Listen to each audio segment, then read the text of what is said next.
Good evening. My name is Jack Cummings, and I am the co-founder and artistic director of Transport Group Theater Company.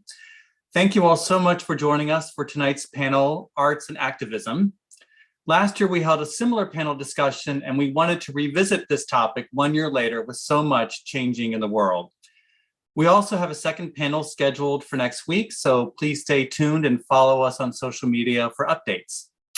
I'd like to take this time to especially thank Marcia Pendleton from Walk Tall Girl Productions for putting tonight's panel together. We are incredibly grateful to her.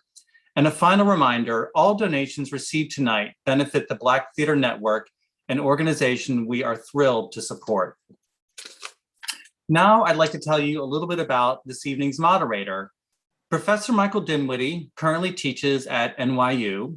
He has taught courses ranging from African American theater history to dramatic writing, to filmmaking, to ragtime music, to name just a few. Professor Dinwiddie is also a playwright who has served as playwright in residence at both Michigan State University and St. Louis University, as well as receiving a National Endowment for the Arts Fellowship in Playwriting.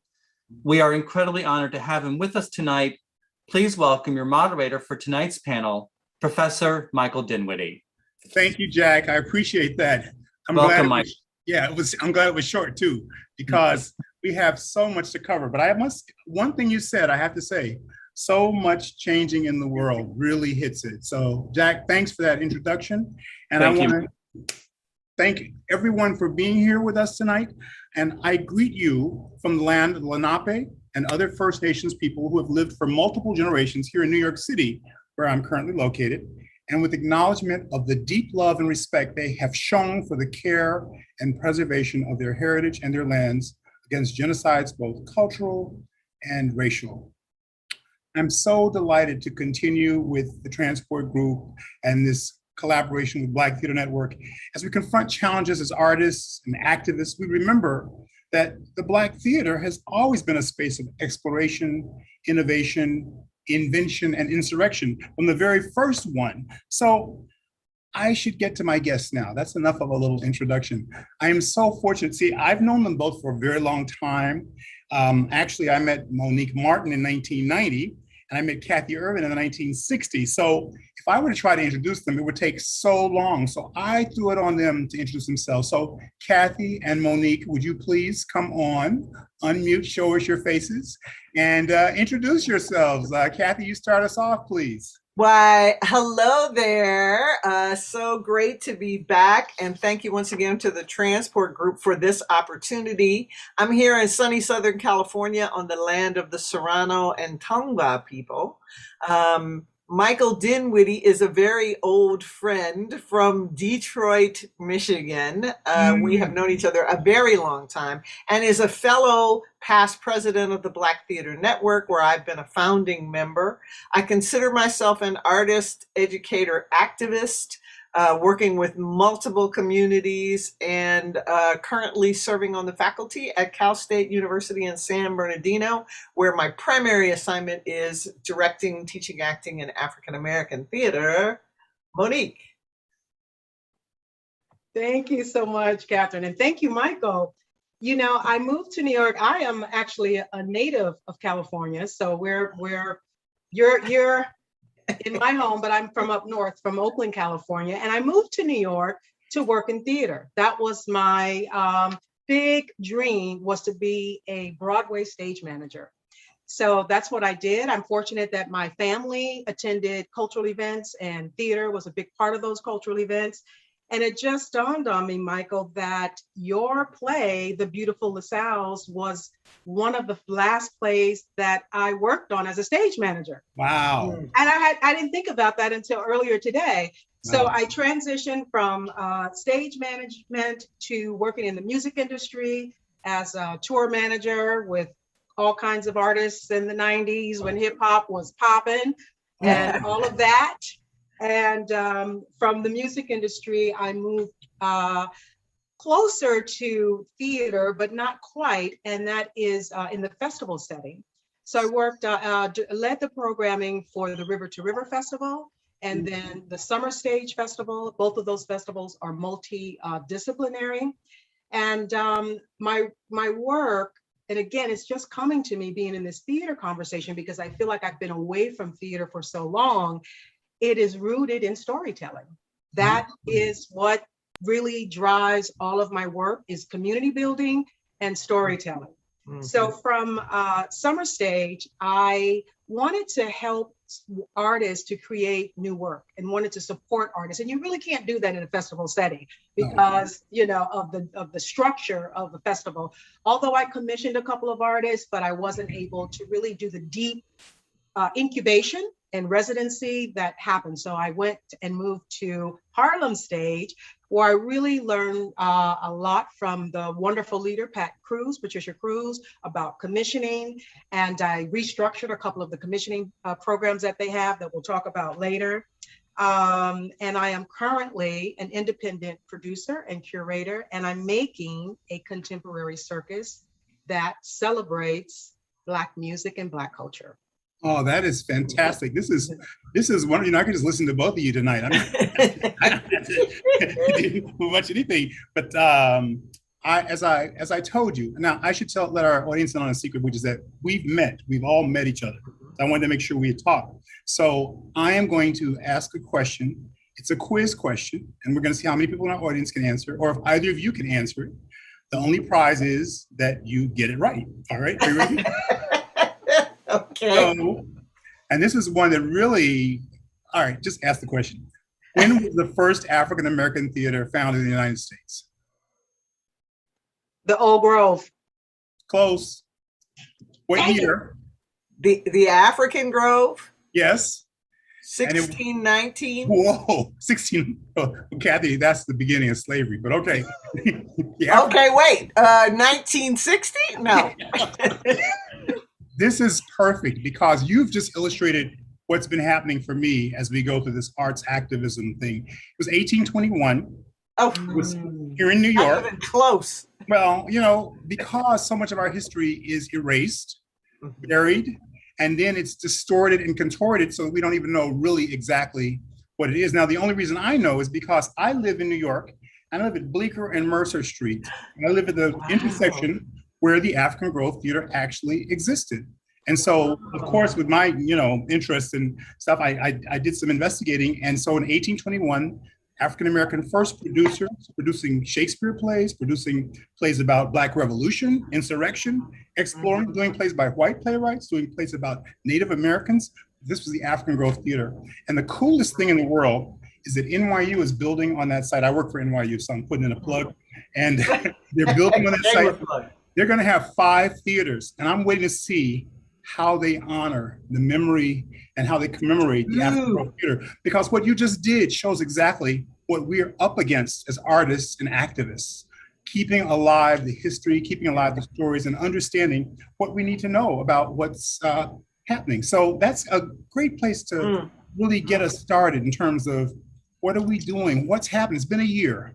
What has happened in a year? I mean, I can go down a list of things. Well, the first thing is, I should tell folks that what we're going to do tonight is we're going to talk for a while, and then at the very end, we'll have time for questions, okay? And if something weird happens with Zoom, because as you know, Zoom has its own little devils and things like that, there's a wonderful person named Hannah Orrin, who is our artistic producer. She'll come to the rescue. And our marketing person, manager, Maggie Wilson, is also standing by. So if somebody freezes or something, don't panic. We will figure out what to do. We'll figure it out. Yeah, exactly. So, you know, what I think would be really nice would be, Kathy, you were talking about what it's like to teach in COVID. You know, Monique, you're thinking about ways to support artists. I'm sure that your thinking is really in this year. We had a year of reflection, really. Yes. In some ways, we had to just stop and really rethink, and that's happened in the theater as well. It's happened, and we're seeing the effect of it. Let's just take a few minutes. I'd like, Monique, you start us off. Just talk for a few minutes about the kinds of projects you think should be happening and what you're seeing that you're really pleased with and happy about. Well, I want to start with George Floyd and how that public execution really was a tipping point in this country and the world examining oppression, abuse of power. And from that, we have the theater community and many other industries that responded to support Black Lives Matter and to be allies and to show allyship. And so that's been interesting to see the momentum of voices and support this time last year, and how that's kind of trailing off a bit and waning a bit. And I also want to acknowledge Transport Theater Company as an ally. That's a demonstration of allyship. It's so important. So some interesting developments have definitely happened. You know what, you made me pull out my notes because George Floyd was May 25th, 2020. And so we think back to all of us it's one of those chilling things that we can all remember and think about in terms of how it becomes a catalyst for something much more than the horror that we witnessed. I mean, for the first time, Americans got to see a lynching, an actual lynching. We'd seen blood and things before and all kinds of treatments, but this was just something that was beyond anything. But what came out of that in terms of the understanding that seeing, storytelling, ways of being really help us formulate what we have to do. So Kathy, I want to give you the opportunity to talk for a few minutes before I start running down all the different things that we got to talk about. Oh my God. And I should tell you, I call her Irvin. So when I say Irvin, I'm talking to Kathy Irvin. Thank you, Michael. I've been thinking about the challenges, particularly since right now we're getting ready to go back to school. And I will be in person with students again at least we think so right now. And the challenges of what that's going to mean, transferring what was our experience as a group through this electronic medium, right? Because we've had audiences and we've had communication, but we haven't been storytelling with each other, except in our, group pods and that kind of thing, right? So what is that going to be like for those of us who will be regathering? What will this series of events that we have just been through mean in terms of how we are storytelling? Because I think we learned a lot. I know I learned a lot about technology, what it will and won't do, and every workaround I could think of here in my studio at home, and, right? And what will happen when that comes back into a public setting? And then what will it mean for audiences? Because my experience as an audience member has been a lot of it through the screen. So actually getting to be in a room with the performers, with musicians, with actors, with dancers, with all of the elements. I may have to have a cardiac machine standing by to restart. I may pass out. You know what I mean? It's so exciting, the idea of being with the live event again. And at the same time, I am also hearing from colleagues and friends the fearfulness of that. Can I go? Should I go? Well, I don't know. That whole piece of the puzzle and what that means, particularly, Monique, to your point, what that means to artists of color. So much of what we do is conversational. And so to be wanting the conversation and to be afraid of the conversation at the same time is kind of an interesting space to find yourself in right now, I think. It's going to be fascinating because every space is going to have a challenge. You think about it. I mean, I think about one of the first things I thought about when people say Broadway's back. I'm like, not the bathrooms. You know what I'm saying? So, I mean, when you just think about that in and of itself, of those little dinky old 100-year-old spaces, what are you going to do? Are you just going to only do 90-minute plays? Are you going to make sure there are no intermissions? I mean, there's all kinds of thinking about that. But again, the other thing that's important is Broadway's not the only space. It is an important space, but part of what we know is that, and part of what we have to struggle with as artists of color is the fact that our theaters don't get the funding they've needed to get over the years. And so part of what came out of this for me was the Black Seed. Now, people may not know much about it, but in October 2020, and that's just a few months after George Floyd, we have the Billie Holiday Theater under the guidance of Dr. Indira Etwaru, basically securing with other theaters, the Waco Theater in Los Angeles, and the theater in Balsheri's Theater, and the Kraft Institute. Yeah, the Kraft Institute. Gary Anderson at the theater in Detroit, and Monica, they secured $5 million from the Mellon Foundation to distribute to African American and people of color their theaters. And so this was a major infusion that came at a time, they came out of this kind of horror, really, and you think about it, but it's been something, but what was so smart about it is they're raising more money from other foundations. And the whole idea is to create thrivability for the theater. So Monique, I know that's something that you've been involved with and thinking about. And Kathy, I'm going to want you to talk about Detroit, the theater scene you grew up in, and why is it that our little theaters have not been able to thrive? What's happening with that when we know so much creativity comes out of the New Federal and comes out of Concept East Theater and places like that? What's been going on there? Yeah.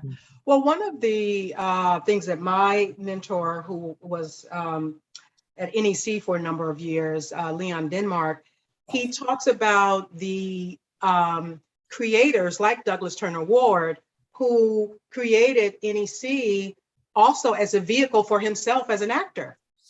So it was for the Black community and supported playwrights and the Black aesthetic, but it also was, if I'm not going to get hired downtown, uptown, crosstown, then I'm going to create a space for my culture, my people, and myself. And so a lot of the early theaters that came out of the 60s, they were led by artists. And then, you know, if you're under-resourced, then as an artist, you're doing everything. You're producing, you're casting, you're directing, and sometimes starring in the show as well. And so the infrastructure is not as solid as some of our other colleagues who have more resources. So there's one, the lack of resources, and two, how the theater was born.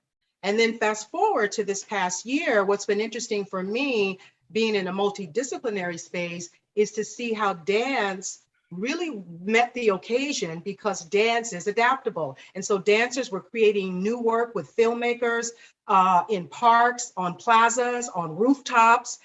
And theater, not to jump all around, but I just feel when I think about the African aesthetic of theater is round. It's in the round, it's circular. And we are creating work from a European aesthetic, which has a proscenium.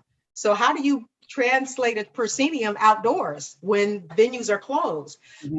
So one thing I'm interested in is this hybrid, because as you said, Michael, people are also nervous to be indoors in large numbers. So this hybrid of virtual, this hybrid of outdoors, and then indoors is something that we really need to wrestle with. And you know, when you talk about the African aesthetic, I think back to the early African theater makers, African American theater makers. Yeah. Bob Cole, who created a show called A Trip to Coontown, not being, you know, pejorative or anything like that, because there was also a show called Trip to Chinatown. This is how you just told what your show was about.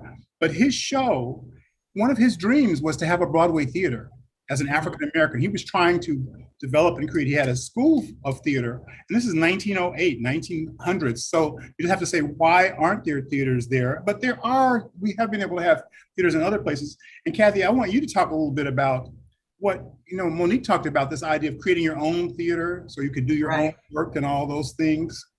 Right. And yeah. You know what I'm pushing for. I know. I think I know where Michael's going. Back there in the 60s and 70s, we could start back there with the Black Arts movement, with Concept East, with Satori Theater is the theater Michael and I founded in Detroit. And Harmony Park Playhouse as teenagers, doing the very thing you just talked about, Monique, trying to find a place to put out the message that we wanted to put out, right? And not having to answer to anyone but ourselves, I believe was our true intent. Seeking a theater of real involvement. Real involvement.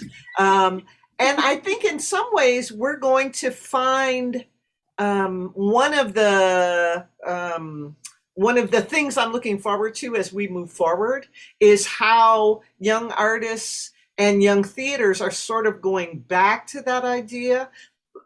Some of the things that I saw during this period that I thought were highly innovative, that I thought were really good, were people who said, okay, forget the proscenium. I can't get the collaborators. I'm going to do this in my yard. I'm going to put this up with some friends of mine in the park. I'm going to take this project I've been working on and I'm going to embrace the technology and make it work for me. You know what I mean? So it'll be interesting to see what will we keep in the hybrid model? What will we lose? I think the storytelling will change. I was so struck by one of the things that I was seeing was people were not going for the well-known, not going for the Shakespeare, not going for the Chekhov, not going for the royalty-free classics, but trying to figure out a way to articulate what's happening now.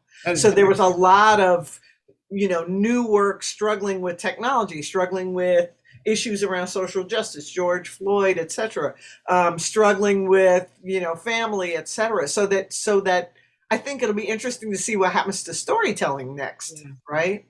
Well, you hit something interesting. You made me think about Lisa Biggs, who's at Brown University, did a piece about the women who were in the Detroit riot. People talked about the men, talked about different things, but she did a piece that kind of unfolded the stories of women. And so in some ways, these things have been happening already in the theater, but this seems to have, the pandemic seems to have accelerated this notion of how do I take my art and tell the stories that are around me that really matter to everybody and that I've been living, because somehow it's made my stories really, really important. Michael, let me chime in on that. I just saw a publicity piece for Plowshares Theater. Mm-hmm. And one of the things, Plowshares is a Detroit-based theater and one of the prime movers in the Black Seed. And this campaign is around the idea of whose story are we telling? Who owns the story, right? Mm-hmm. And the notion, to circle back to where you started us, the notion of history, of all of these histories that are there and yet not there. This idea of finding something that's really on the margin. I'm also thinking of Christopher Reeves's show. James Brown was the real James Brown. The real James Brown was Dominican. I was a commissioner on that play. Yeah. I mean, which is a kind of exploration of who's the real person behind this myth, right? Okay, wait a minute, pause, excuse me. This is what I love. Every time I have one of these conversations, I hear something I've never heard before. The real James Brown was a Dominican, what? The real James Bond. Well, that was Porfirio Robirosa. Yeah, we know. Yes. We won't talk about what he was famous for. Shh. We're trying to keep a G rating here. Right. Okay. Right. But Kathy, you're talking about history. You made me go. I pulled up a quote from Indira Edwaru, who was at the Billie Holiday Theater. And what she said, this was the founding of the Black Seed, at the announcement, she said, as the Confederate flag made its way into the hallowed chambers of Congress on January 6th, for the first time in our nation's history, the abject racism in that symbol has made the stories of Black Americans perhaps more important now than ever before. Yeah. And so on every level, the politics of the country, the economics, the health issues, all these things are pushing us to have to make sure that the stories get told. And I want to include my brothers and sisters who are Native American, who are Latinx, who are Asian American, because I feel that they are, and when you read the Asian reports of how underrepresented they are in terms of theater, in terms of backstage and all those things. And it's really, so in some ways, we all have to be militant for each other and with each other. Mm-hmm. That's one of the things that I found. So, and the other thing that's really amazing to me is, as I started to do this exploration to prepare for this, how much I did not know. Because, I mean, I'm a theater person, but I mean, what's Black Theater United versus Black Theater Commons versus so-and-so in their histories and what's going on. So I encourage everyone to go study Black Theater Commons, learn about National Black Theater, to learn about, and I'm not going to talk about it because I got all the notes for Black Theater United. They're all doing, it's like, it makes me think of the 1920s when we had the Urban League, NAACP, all these things. And it's like, okay, but we understand that we don't work together and have a common purpose of really opening it up for us all. I mean, that we really will not, I don't want to say it, we will not have gotten the most we can get out of this moment. So I'm going to jump in here again and say one of the things I wrote down, Monique, forgive me, because Michael and I will go back and forth like this forever. The world got bigger and it got smaller at the same time. You know what I mean? It got bigger because all of a sudden I could be watching something in New York and then I could be watching something in Texas, and then because I was sitting right here watching it all. But it also got smaller because it was only me watching. Exactly. And I didn't know, you know what I mean? So that was just And I took that a different way. When you said bigger and smaller, for me, it got bigger because of technology. Because I could watch something in Senegal, I could watch something that I could walk to the park and see something. So it's also hyper local. I feel that this pause has given us, or kind of forced us, to get to know our neighbors in a different way, get to know our cafes, even folks that were walking around Harlem stage. One, you get to see how gentrified your neighborhood is. Yeah. Through this pandemic.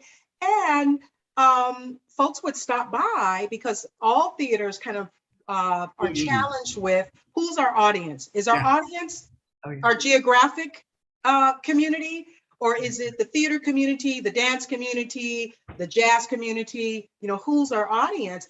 And because we were sheltering and quarantine, folks were walking by Harlem stage and knocking on the door saying, what is this? What do you guys do here? And so that has been interesting. And I also wanted to lift up thinking about how we move forward, different forms. So we have the hybrid. I commissioned 3 playwrights to create radio plays for the centennial of the Harlem Renaissance in 2019. Wow. And we re-aired those during the pandemic last year. And one of the artists was also scheduled to be in a play at Stages Theater in, I believe, Houston. And so they, it's called Something on the Moon. And they transferred the play to a radio play. Wow. From what was going to be live. And it was fascinating. It really, you're listening, the way it lands, the sounds in the body as a listener. So I also just want to offer that up because that is something that, It's another way to really think about telling of stories. That seems to be really the key thing. A couple of things you made me think of when you were asking who's your audience. I was on the board for the Classical Theater of Harlem for a number of years, and they just did a production. They did the first production in New York out in the open in the Marcus Garvey Park called Seize the King, an adaptation of by Will Power. And I went to see it.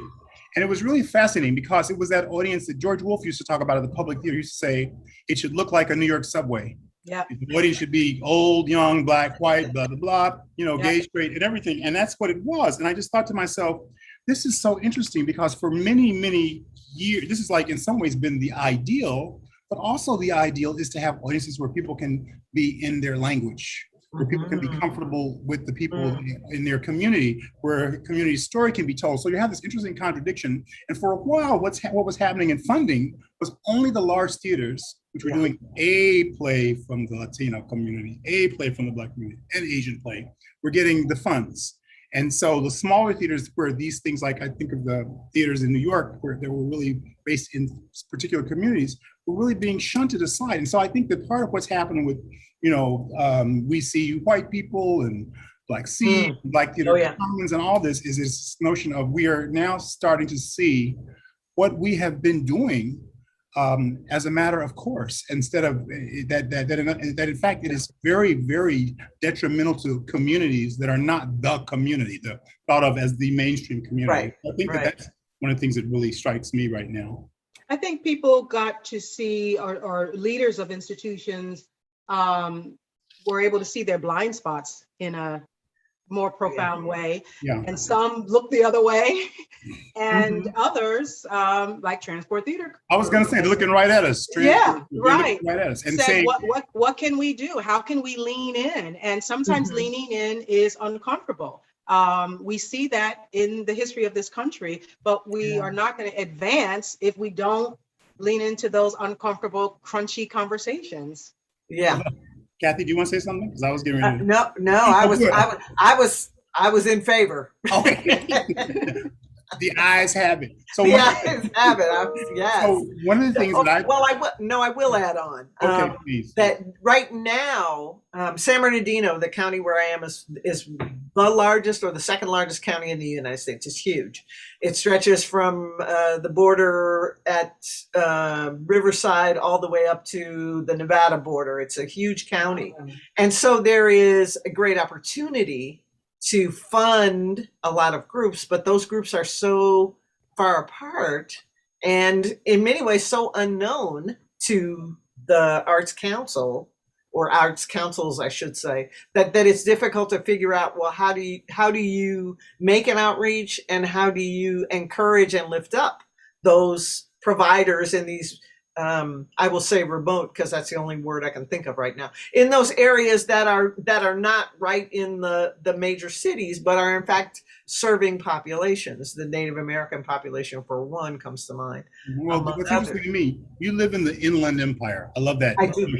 I mean, that just cracks me up. That's what they call it here. But you've worked with an organization in California called TCAP, right? You want Yes. to talk a little bit That about is the California Arts Project. It's a statewide initiative to assist in the professional development of arts educators, all areas of the arts: theater, music, visual art, dance, and now media arts. And what we've been doing for the past 20 some odd years is trying to elevate the profession, to encourage teaching artists to recognize, understand, utilize the fact that they are both teachers and artists, that those are not separate things, that the teaching of theater is not, the teaching of biology. One is engaged in the theater and therefore teaches, right? It feels like you and Monique are doing a lot of the same things. You're creating spaces for artists to understand their educational world and stuff like that. And Monique is saying, let's figure out how to be more like dancers. Let's figure out how to be in a space in a very different way. And one of the things I remember, Monique, when we were talking, a couple of days ago, you talked about the fact that people get these very small grants, but yes, how useful is that? I mean, what was your idea about what should happen in terms of? Right. Well, when I was programming director at Summer Stage, we could only do small grants because of the nature of a festival setting.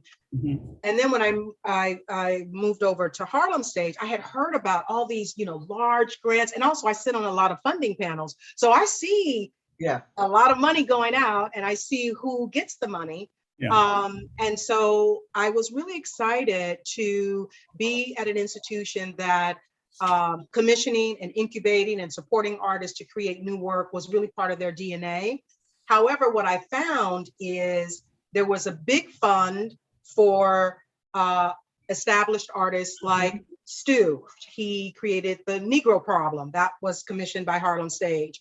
But Stu had already done Passing Strange. Oh, I love that show. He knew how to do that, right? He already understood the process of developing work, which is a beast. And then you have Michelle Ndegocello and other artists, Jason Moran, that had come through Harlem Stage and were able to use the resources to attract other resources, because you need, you need a community to birth a baby, to birth a theater project. But then we had another fund that would extend for quote unquote emerging artists. And I feel like all artists are emerging. Those terms are just insane. Yeah. I'm still emerging. Okay. Hello, me too. And so those funds were between $2,500 and $5,000. And it really was not enough money to do anything with other than think. And I say that because sitting on funding panels, I've seen applicants, artists who apply to go away and think. Mhm. They're not artists of color. And Mhm. maybe there's a privilege there that we don't embody Mhm. because we can. And so what I did is I restructured the program. I talked to the funder, who was a bit resistant at first because there's something about the number game. If I can say we funded Right. 500 artists at $2,000, it looks good on paper, rather than I funded 1,000 artists at a larger amount. Mhm. And so when I talked to the funder, which is the Jerome Foundation, because I'm really proud that they work with me on this, what I said to them, the case that I made is those artists that receive those small grants, there's such a small percentage, about 2%, that actually have work on tour. So you really are not serving the field. Right. Mhm.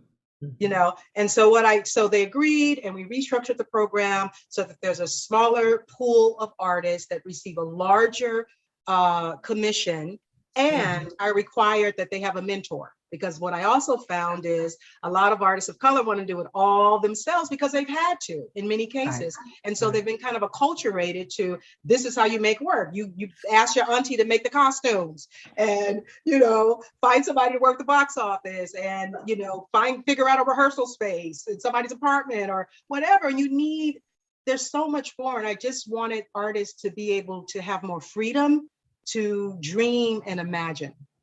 So I'm gonna tag in on that one, and I think one of the potentials in this coming out of this period, particularly as we think about the Black Seed, is now the notion of partnership. Yes. And identifying.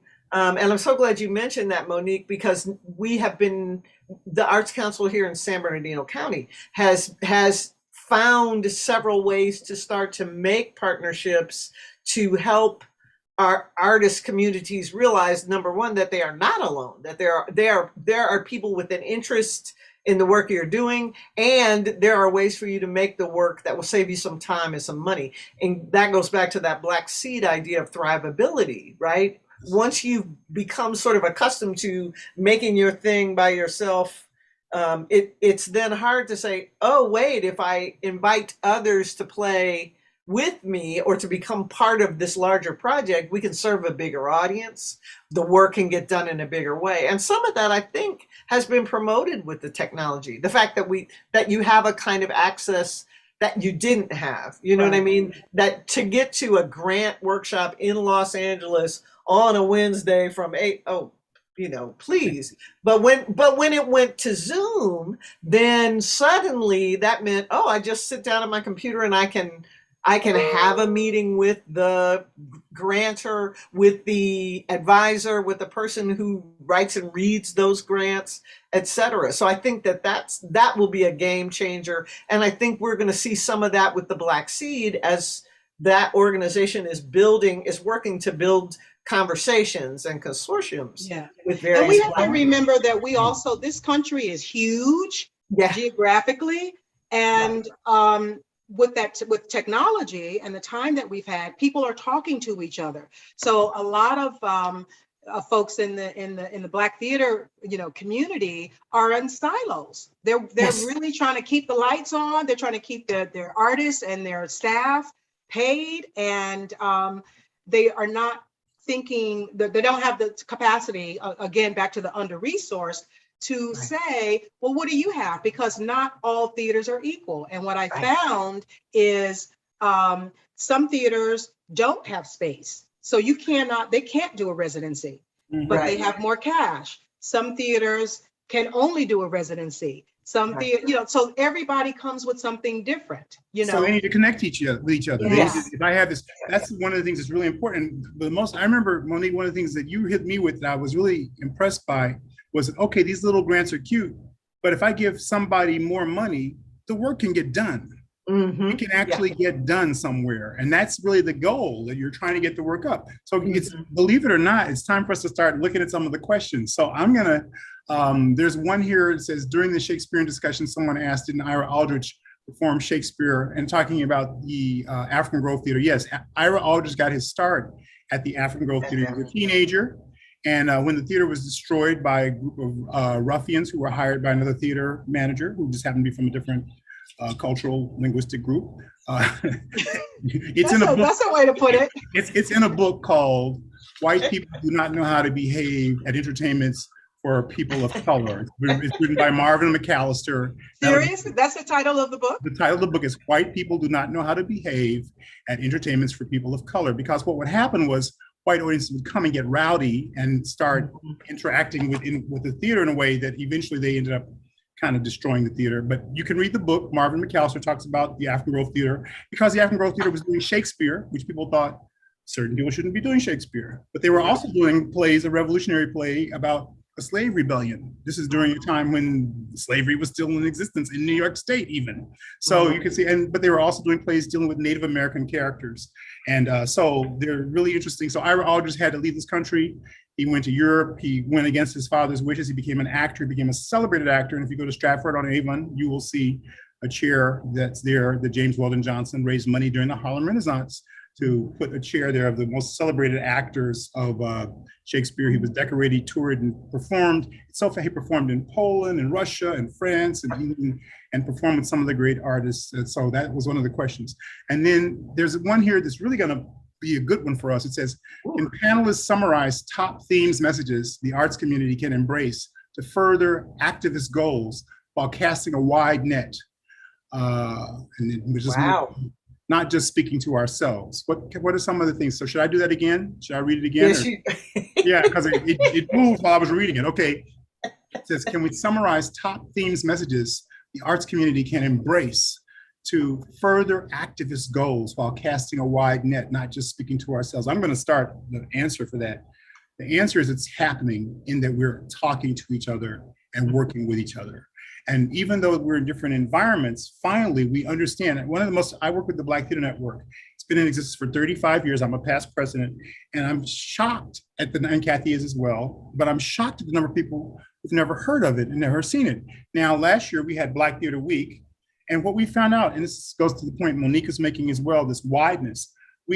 At our conferences, we have 200 or 300 people. For putting our conferences online, we had 20,000 views.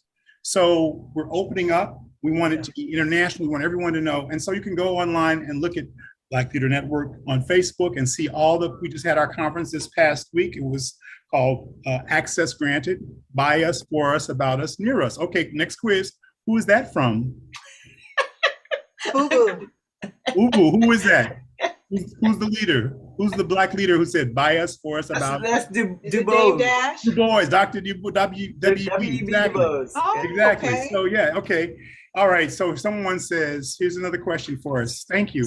I want to try to answer the themes or messages.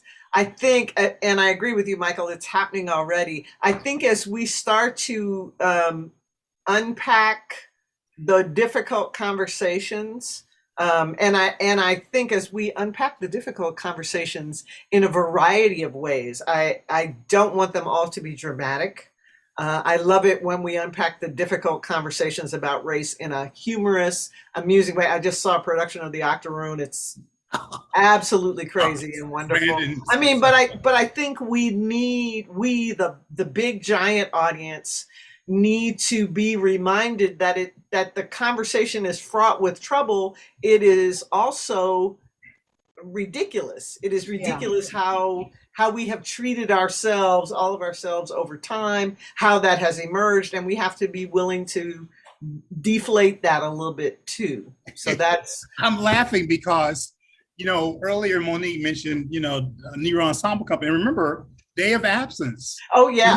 Black people in whiteface, which Bob Cole performed in the 1890s. He created a character, Wayside Willie, who people say that's who Charlie Chaplin's based on. But it's been part of our culture and acculturation to go with the humor and to laugh. And so Negro Ensemble, with its very serious intent, the first plays they did were Happy Ending and Day of Absence, which were humorous, satirical plays about the culture. So someone needs to do, I've never seen or read Day of Absence. I'm going to put that on my list, but I know about it. I hope that that's part of our furthering activist goals is to look back.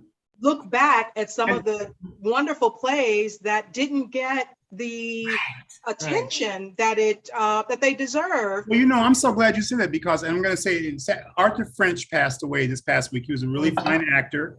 He played I was his son in the Macbeth at New Federal Theater, the Voodoo Macbeth, so-called.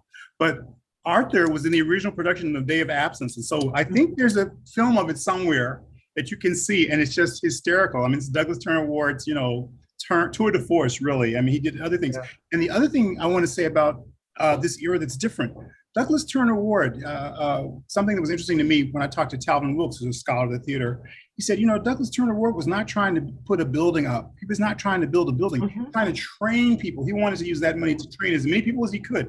And so that's been our culture. We train people, we train them, but we don't build the monuments. We don't build the buildings. We don't put that up, because we understand that if you can train people, they can go out into the world. And now we're at a point where we need those institutions. We need that institutional memory. BTN has been very fortunate that we've been able to maintain. We have people who've been with the organization from the very beginning and everything. But I talked to someone from another organization today who was asking me to help them remember who their presidents were and what was going on in their organization, an organization of African American theater. And I was really fascinated to think that in some ways we've been able to preserve our heritage. But again, usually wherever we live, that's where the expressway goes through. And and so the maintaining of the heritage is incumbent on us to know what you just said, Monique. It's incumbent on us to do this deep dive into understanding and learning, because it's all there, but you have to find it. Wow, I've got another question here. You ready for this one? Oh, no. Okay. Okay. That's not what you're supposed to say. Okay. Oh, yes. Okay. It's been 18 months. People are tired. Ooh. Patience has grown thin, and we can't predict what is coming. How do we navigate this? What might help us as we enter the fall as it relates to arts and activism? Ooh. I'm gonna throw that on Monique. Well, turn off the news, first of all. And we are fatigued. I'm fatigued. The pandemic has been politicized, mask has been politicized. So just to live, just to go to the grocery store and to live your life has extra layers of challenge to it. So then where does art come in to the list of priorities to, stay alive? But the other side of that is that's what's kept us alive. I mean, when you think about D-Nice and the DJ parties and all of the content, even looking at Netflix, I mean, everything is exploding. And I say Netflix and Hulu and those other platforms because Black voices are also increased in those spaces. So there is I think a thirst to learn more about the Black aesthetic as it relates to American culture. What also has been fascinating is on the centennial of the Tulsa riots, learning about the drowned cities where there's bodies of water that like cities were flooded to destroy them. There's one in Lake Lanier in Georgia and others. And then we also have learned, again, because we're at home and people are sending links and there's time, Tulsa wasn't one of many cities. So I just feel that there is, there's more information that has been flowing this last year. There's more of a charge to get straight to the truth or get closer to the truth. So I'm excited for the new voices that will receive the support to speak. But I did want to throw something out to you two, because you're definitely in the epicenter of theater. I've heard from a couple of artists that they feel fatigued with creating work that responds to systemic racism. Oh, yeah. They want to write about love or siblings or, the multitudes of things that you can write about. And so I wonder if we are relying on artists of color to help us figure this moment out in an unbalanced way? Well, that's a really excellent question. And I think it really speaks to the notion that all of a sudden we're all activist artists. And what you really find out, I mean, you know, Du Bois also said all art is propaganda and political. So in some ways, Monique, are you leaving? Oh. Turn on the light. Did I say something wrong? Okay, I'm not an activist. He's out of here. Sorry, okay. All art is propaganda. And so I think that I was in a meeting with Richard Wesley once, who's a really distinguished writer, playwright, screenwriter. He wrote a lot of the early movies, the movies in Hollywood, stuff like that. And what he really said was that, as an artist, you have to really figure out what you want to talk about. No one can figure it out for you. And then you can't try to be proper about it. You have to tell the stories the way you want to. I mean, right now in New York, they're going to do a show by Alice Childress called Trouble in Mind, which we're really excited about. And but Alice Childress had a very difficult time because she was a Black woman. She wouldn't let them change her play. That's She right. wouldn't. That's right. And so now it's finally getting a Broadway production. With Charles Randolph Wright directing it. But I say all that to say that we now have 7 plays coming to Broadway by African American writers, which is very interesting. We'll talk about that another time, I'm sure. But one of the writers talked about changing the play for the audience because the writer felt that there was something in this kind of tragic Black story that didn't need to be rehashed. And so at the same time, you go like, okay, so I don't think that writer is bowing to commercial pressure. That writer is bowing to the fatigue of the moment and the fatigue that I don't need to see. And that's the reaction I had. I said, there's certain stories I really don't need to see. I'm from Tulsa. I grew up in Tulsa, Oklahoma before Detroit. But just so you know, and this is part of, I don't know what syndrome you call it. I didn't know about Tulsa. So I was in my late 30s living in California because people in Tulsa did not dwell in that. The first time I saw a visualization of it was Watchmen on, and seeing what it was and understanding that. But then I understood that I went to church in Greenwood. I lived in a neighborhood where we would have been safe because it was a predominantly Black neighborhood, but it was not Greenwood. And so you start to really understand in a very different way how you conceive of the space you're in and who you are. And really, Monique, Kathy, we grew up pretty safe. Yes, we did. Yes. I mean, it hurts me when I have students, young African-American male students, who are just terrified to basically just walk around and be out in the world because they've been so conditioned. This thing that just happened in Wyoming, Michigan, where a realtor was showing a house. He was Black, showing to someone Black, and the neighbors called and said, someone's broken in the house, and the police came and, did all the things that if those had been white people in the house, they would have said, excuse me, what are you doing here?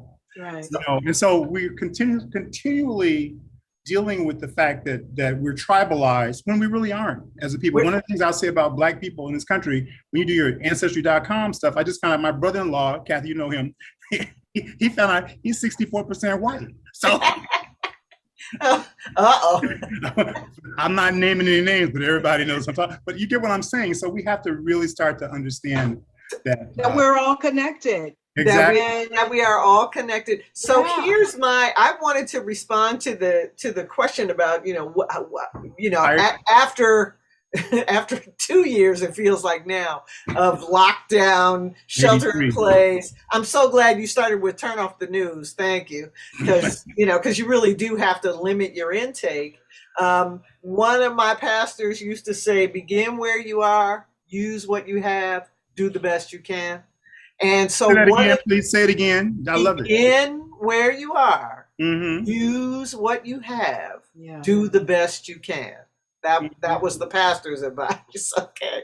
And so getting ready to go back into the classroom, one of the things that I've been thinking about is then let's find out where we are.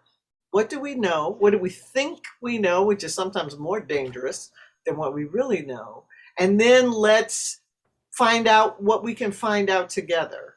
And I really think this is a period of where we're going to have to give ourselves a whole lot of grace. We're going to have to allow a whole lot of crazy mistakes and stuff that don't work and all that. And in that part of the pool, we're going to find the next work. Kathy, that's a really allowance. We're going to have to let each other mess up and let our allies mess up as we come stumbling into each other saying, I didn't know that's what that meant. I'm sorry. Exactly. I didn't understand that that's what I was doing. Let's figure out what to do. I mean, I feel like the reaching across the boundaries, now that we understand how important that we are in this together. I mean, you know, if you just think about the COVID stuff, I mean, the most disturbing thing, I'm one of those people, I can't turn off the news. And but one of the most disturbing things is all these dosages and doses that are spoiling because they're not being sent where people want them. I'm talking about, they were talking about thousands and thousands of doses in the Netherlands. It could go to somewhere in the world. Right. You kind of go, so we have this kind of mentality that this is that we're safe. I'm safe. Everyone I know in New York is safe, but Mississippi, Georgia, the continents, you know, India, Africa, I mean, things like, so until we have a sense of connectedness, and I think part of what we're going to start to see with artists of color and artists is understanding we have to draw those connections stronger than ever, because otherwise we just won't survive. The planet won't survive. Kathy, you're in California, burning up. Right. Truly. You know, and I'm from Detroit where they make cars, you know, so I'm like, we have to stop making them the same way we made them. I mean, we're trying to, but everything, I mean, I must say that I've become a big Joe Biden fan, very big, because the idea of taking care of old people and children and prescription drugs and the hole in the street. In the ozone, And then, the ozone and the street, both holes. I'm like, my gosh, where has common sense been? Right. And so in some ways, what we see with the Black Seed, Black Theater United, Black Theater Network, the work you're doing, Kathy, Monique, the ways in which you're approaching the holistic idea of what we need to do, the work I'm doing, you know, all of us, of making sure that our history is remembered, it's recorded correctly, that we're not ashamed of the fact that we used to be called colored or Negro or whatever it might be, because that was a process. But now we can be proud of the fact. Kathy, will you repeat your minister's saying again? I just love that so much. That's like I'm in church today. Begin where you are. Use what you have. Do the best you can. Do the best you can. See, I'm older than both of y'all because I can't remember. That's why I said repeat it. Begin where you are. Use what you have. Do the best you can. And I want to add what the great storyteller John O'Neill says is, the heavier the subject, the lighter the touch. That threads to how we weave humor into a, you know, impossible experiment and existence here. And so we've always done that. That's fantastic. We have 2 minutes left, and I got a question. It's like a Jeopardy question for you. We get, what artists, activists are your idols? Who do you think of as really special and important? Go on, you do it. I would go Glenda Dickerson, who's no longer with us, who was not afraid to speak her truth in the most enlightening ways possible, to unpack that in a way that made you just go, that's so, and I never thought of it that way. So there. Monique? And I'll say one of my, who also is no longer with us, but an early influence on my thinking and working is Lori Carlos. And also, you know, who also, her you know, collaborator who recently just passed, Robbie McCall. Robbie, yes. Oh, yes. Robbie was my neighbor here in New York. And I'll say a contemporary that I'm excited to see is Dominique Morisseau, and how she's able to do Broadway splashy, and also she's committed to community. And I know that she's audience with her. That's something you said. I'm quoting you. You said she brings her audience with her. She's committed to that. She's committed to that because she could, and she says that to institutions that I want my work to be supported and produced and on tour, but I also want my audience to have access to it. Yes. Well, you've given me something here, which is the one I think of as Maya Angelou. And the reason I mention her is because she was key in the founding of the National Black Theater Festival, 1989. And in fact, there's going to be a play written about, it's called Phenomenal Woman, and it's going to be toured to 3 Black theaters, Hattie Lou It's going to open at North Carolina Black Theater and then go to Ensemble in Houston starting in the fall 2022. So we see this coming together, this connecting, and we're connecting now with the fact that it's 8 o'clock. We're out of time, and it's been wonderful talking to you. And we got to do this again, okay? Please, so yes. Thank you so much. Thank you, audience, for tuning in. Thank you for being here. Thank you, everyone. Thank you, Transport Group. And we'll see you next time.